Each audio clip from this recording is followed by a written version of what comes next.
days na lang, Pasko na. Partner, may pa-welcome back ba sa'yo? Ang isang, caroler mula pa sa Davao City. Pag siya raw ang nag-perform, hindi lang tenga ang mapupukaw, pati ang inyong mga mata. Edgy na ba kayo sa kanyang Christmas hirit? Oh, holy night, the stars are brightly shining.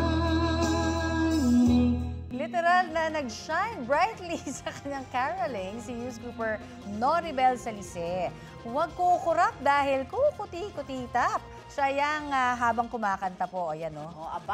Pinuluputan pa naman ang katawan ng solar Christmas lights. Tamang charge lang sa araw sa umaga para mag-twinkle-twinkle siya sa gabi. Ligtas naman daw sa katawan ng ginamit niyang pailaw sa electrifying performance. Ang video, 4 million na ang views. Wow. The serve maging Trending!